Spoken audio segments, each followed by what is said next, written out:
अस्सलाम वालेकुम। I hope everybody is doing great. आपकी प्रिपरेशन भी माशाल्लाह अच्छी जा रही होगी। टाइम थोड़ा रह गया है, इस फैशन करें इसको।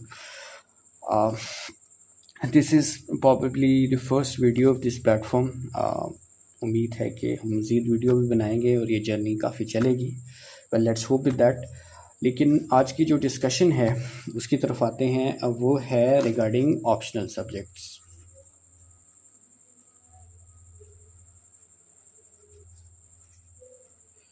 जो ऑप्शनल सब्जेक्ट्स हैं ये CSS की जर्नी में एक बहुत इम्पॉर्टेंट स्टेप होता है, एक बहुत इम्पॉर्टेंट डिसीजन होता है। और ये ऐसा डिसीजन है जिसको नो लेस देन परफेक्ट होना चाहिए। यानी ये आप अफोर्ड नहीं कर सकते। The kind of competition that is going on right now, you can not afford to lose on any ground. तो उसमें आपके जो ऑप्शनल सब्जेक्ट्स हैं वो बड़ा रोल प्ले करेंगे। ठीक है, ये इसलिए भी इम्पोर्टेंट होते हैं क्योंकि आप जो आपकी कंपल्सरीज हैं उनमें बहुत हाई स्कोर्स नहीं आते। उनमें आपको मोस्टली आप पास करने पे फोकस करते हो। आपके 40-50s में मार्क्स होते हैं मोस्टली लोगों के। मैं एक्सेप्शनल स्टूडेंट्स की बात नहीं कर रहा, लोग 60s में भी जाते हैं, 80s में भी जाते हैं, बट नॉर्मली आप जो है वो 40-50 में भी 60s में आप मार्क्स देखेंगे। तो एलोकेशन के लिए ये जो ये जो कंटिन्यूटी है ये नेसेसरी है।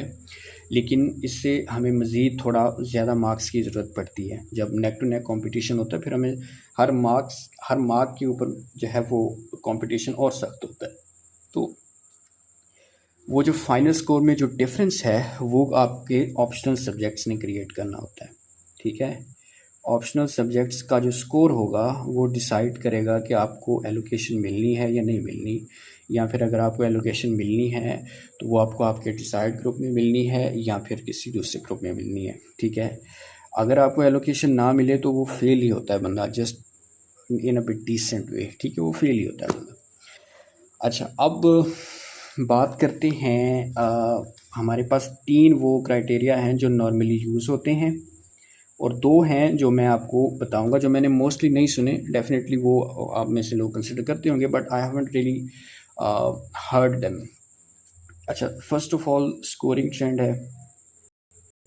स्कोरिंग ट्रेंड का आपने बहुत सुना होगा और बहुत आपने इसको कैटर भी किया होगा। उसके बाद ओवरलैपिंग है, ये भी एक इम्पॉर्टेंट, बल्कि इसमें सबसे इम्पॉर्टेंट चीज़ ये है। उसके बाद आपका वो जो एकेडमिक बैकग्राउंड है वो भी मैटर करता है। ठीक है, अब नॉर्मली कहा जाता है कि ये जो स्कोरिंग ट्रेंड है ये बहुत इम्पॉर्टेंट है। इसमें हम कुछ सब्जेक्ट्स ऐसे हैं जिनके बारे में नेचुरली ये परसेप्शन है कि वो हाई स्कोर्स नहीं देते। उनमें आप जितना भी अच्छा प्रिपेयर कर लें वो हाई स्कोर्स नहीं देते, आप जितना भी अच्छा प्रेजेंट कर लें। वेल ये टू सम एक्सटेंट ये बात ठीक भी है। आपके पास इंटरनेशनल रिलेशन है, उसमें बहुत अच्छे स्कोर्स भी आए हैं, लेकिन नॉर्मल जो उसकी सीलिंग है स्कोर्स की वो कम होती है। वो आप ठीक है 115-20, 10-15-20-30 के वो उधर रहता है। तो ये चीज़ आप डेफिनेटली लुक देखेंगे तो ऐसे कुछ सब्जेक्ट्स जो बहुत डिसाइसिवली स्कोरिंग ट्रेंड के ऊपर डिपेंड कर रहे हैं आजकल, जिस तरह से हिस्ट्री ऑफ USA है, और वो बड़ा डिसाइसिवली स्कोरिंग ट्रेंड के ऊपर आया हुआ है। लाइक लिटरली वो फेल ही कर देता है बंदों को। ठीक है, तो उन सब्जेक्ट्स को आप अवॉइड करेंगे। उसके बाद ओवरलैपिंग है। ओवरलैपिंग इंपॉर्टेंट इसलिए है कि लेट्स से एक सब्जेक्ट का जो सिलेबस है वो किसी दूसरे सब्जेक्ट के साथ ओवरलैप हो रहा है, तो आपके पास एक स्पेस मिल जाती है कि एक कंटेंट आप किसी दूसरे में भी यूज़ कर सकते हैं। और वो कंटेंट जो है वो दोबारा बार बार जब आप दूसरे सब्जेक्ट में भी उसको पढ़ेंगे तो बार बार पढ़ने से वो क्या होता है, वो रीइंफोर्स होना शुरू हो जाता है। तो आपकी रिटेंशन बेटर हो जाती है, उसमें आपकी आर्गुमेंटेशन भी शार्प होती है। ठीक है, ख्याल आपको किस चीज़ का रखना है कि कंटेंट बेशक सेम है, आपका क्वेश्चन सेम नहीं होगा, आपका सब्जेक्ट भी डिफरेंट है, दोनों की वाइब्स भी डिफरेंट होगी, दोनों की जो लैंग्वेज है, दोनों का कोर है वो डिफरेंट होगा। तो बेशक कंटेंट आपका सेम है, you should be very of the fact कि आपका क्वेश्चन सेम नहीं है, आपका आंसर भी सेम नहीं हो सकता। ठीक है, तो ये जो ट्वीकिंग है, ये जो माइन्यूट ट्वीकिंग है, ये आपने लाजमी देख लेनी है। बैकग्राउंड, अगर आपकी 4 इयर्स की BS की या ग्रेजुएशन की या मास्टर्स की कोई डिग्री है किसी में, तो definitely you should go for it, क्योंकि आपका जो एक्सपोजर है उसने आपको कंसिडरेबल अमाउंट ऑफ एक्सपीरियंस उसका दिया होगा उस पर्टिकुलर सब्जेक्ट को रिटन फॉर्म में लिखने का, उसको बेटर करने का, उसमें अच्छे मार्क्स लेने का एक एक्सपीरियंस आपके पास होगा, ठीक है। लेकिन बहुत सारे लोग, जिस तरह इंग्लिश लिटरेचर में लोगों की डिग्री है वो ऑप्ट नहीं करते, ठीक है। उसकी रीज़न ये है, जो मुझे समझ आती है, कि जितनी मेहनत करके, बेशक आपकी डिग्री है, जितनी मेहनत आपने उसमें करनी है उतनी ही मेहनत से आपको उससे अच्छे मार्क्स देने वाला एक सब्जेक्ट उसके ऊपर होता है। तो ये चीज़ आप कंसिडर करें। लेकिन अगर फिर वही बात, कोई डिसाइसिव डिफरेंस क्रिएट हो रहा है तो फिर तो आप इसको ज़रूर देखें। लेकिन अगर एज सच कोई डिसाइसिव डिफरेंस क्रिएट नहीं हो रहा और आपके पास जो कंपटीशन में एक ऐसा सब्जेक्ट है जो equal amount of time energy के साथ आपको अच्छे मार्क्स दे सकता है, तो I think you should go for it. अच्छा, ये तो 3 ट्रेडिशनल हैं, आपने अमूमन देखे होंगे। एक चीज़ जो नॉर्मली डिस्कस नहीं की जाती ना, वो मैंने सुना नहीं है कभी, बट आई थिंक ये बड़ी इंपॉर्टेंट चीज़ है। क्योंकि जो हमारा ये पेपर्स होने, ये डिस्क्रिप्टिव पेपर्स होने, हमारा ज़्यादा काम है राइटिंग के साथ, ठीक है। हमने 4 जो क्वेश्चंस करने हैं 20-20 नंबर के, उसमें कुछ लोग जिनकी अच्छी राइटिंग स्पीड है वो तो 10-10 पेजेस भी उसके लिखेंगे, ठीक है। 10 पेज में भी, इससे भी ज़्यादा कुछ लोग लिखेंगे, कुछ लोग कम लिखेंगे। Again you have lots of writing to do. अब राइटिंग का क्या होता है कि ये कोई कोई नॉर्मल सा काम नहीं है, ये पूरा एक आर्ट है। आप इसको नॉर्मली नहीं कर सकते। अगर इसका आर्ट आपने नहीं सीखा, राइटिंग का प्रैक्टिस नहीं की हुई, तो आप वो जो गिवन टाइम है उसमें आप 2 क्वेश्चंस भी अपने पूरे, 3 क्वेश्चंस भी पूरे नहीं लिख सकते ना, ठीक है। तो उसके लिए सब्जेक्ट के नेचर के साथ फेमिलियरिटी होना बहुत ज़रूरी है, ठीक है। You have to kind of have a sense of the nature of the subject that you're going to deal with.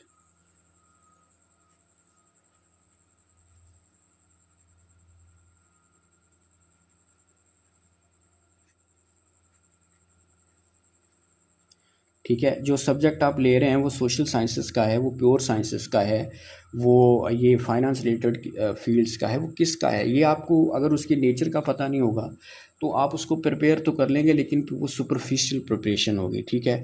वो जब आप उसको ट्रांसलेट करेंगे वहाँ पे जाके पेपर में, this will be very difficult, ठीक है।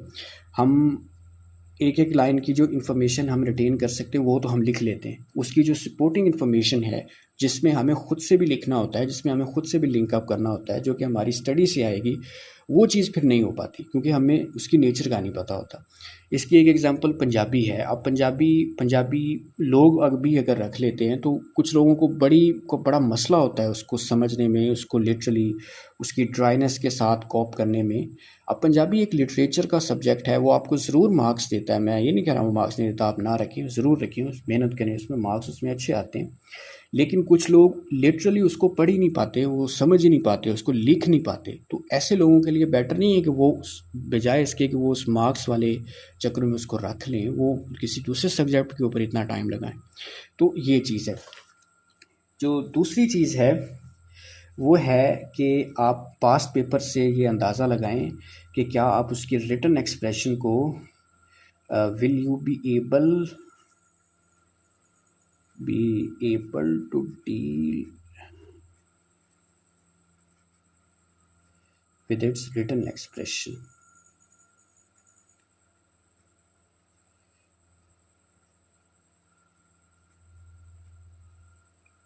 एक्सप्रेशन कह लें, रिटन एक्सप्रेशन कह लें, जो भी वो जिस तरह से भी आप पुट ऑन करना चाहते हैं। बट अगेन वही बात कि आपने लिख के बताना है। आपकी जो एग्जामिनर के साथ कम्युनिकेशन है रिटन में, वो एक किस्म की राइट अप्स की सूरत में होनी है।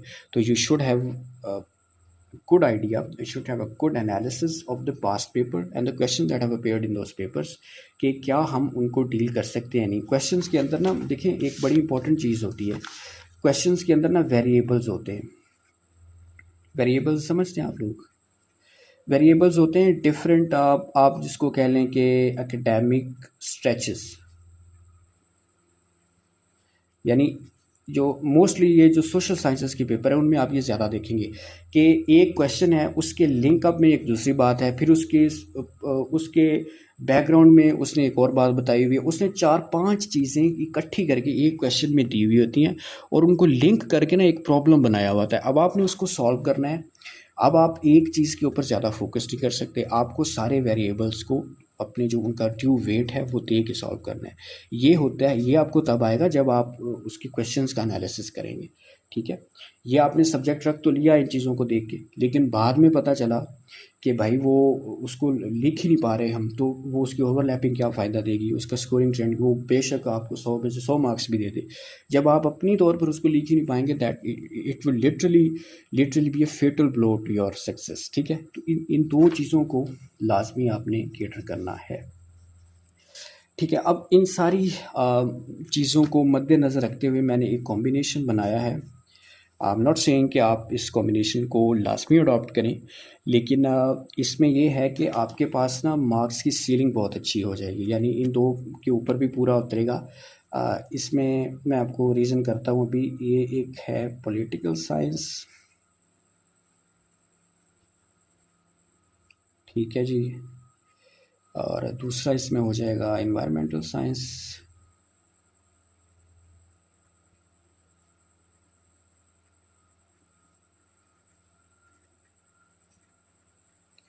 तीसरा इसमें हो जाएगा ब्रिटिश हिस्ट्री,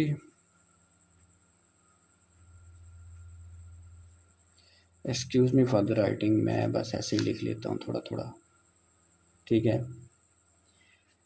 मुझे कई दफ़ा खुद बुरी लगती है। Okay, so this is philosophy, but मेरे टीचर ने कहा था जो राइटिंग समझ आ जाए ना वो अच्छी होती है, तो अब भी बस इसी फ़िलासफ़ी पे चले फ़िलहाल। साइकोलॉजी। अच्छा, अब आपने इनमें एक पैटर्न देखा होगा, ये थोड़े साइंटिफिक इन नेचर हैं। साइंटिफिक सब्जेक्ट्स जो होते हैं ना, उनका एक फ़ायदा, उनके नुकसान तो अपनी जगह हैं, लेकिन उनका एक फ़ायदा ये होता है कि एक बड़ा मैनेजेबल किस्म का बड़ा डिफाइंड सिलेबस होता है।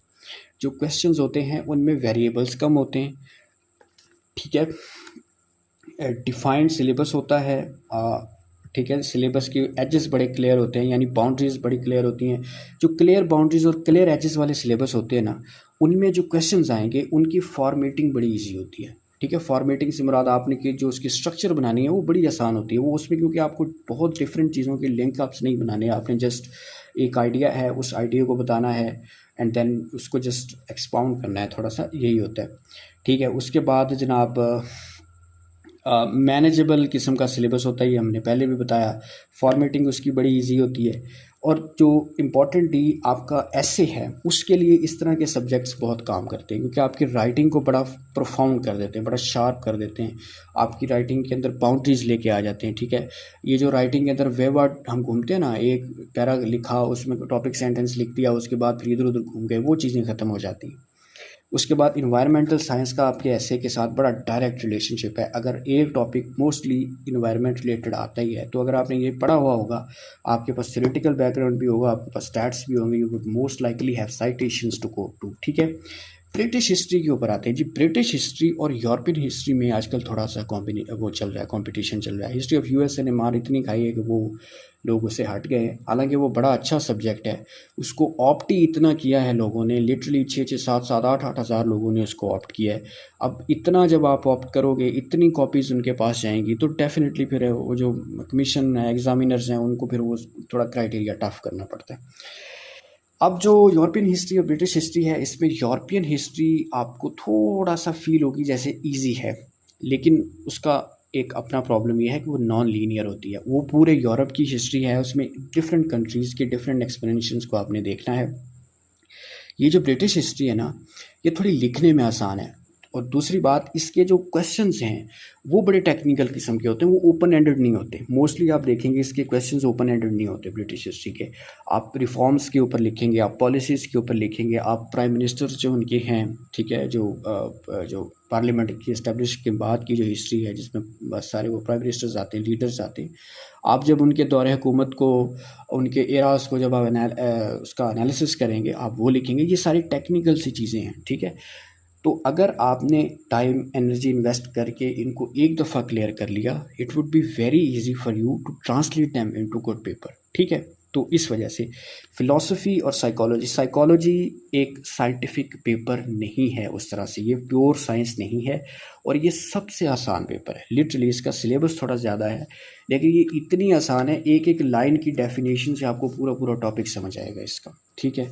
इसको भी थोड़ा सा जो इसका कंटेंट अपना है किताब में, इसका थोड़ा कंटेंट ज़्यादा होगा, लेकिन जो इसका अपना कंटेंट है सिर्फ उसको बेटर तैयार करने की ज़रूरत नहीं है। हमें कोई एक्स्ट्रा बुक्स और जनाब इधर उधर से कोई बड़ी लेयर्स में स्टडी करने की ज़रूरत इसकी नहीं पड़ती।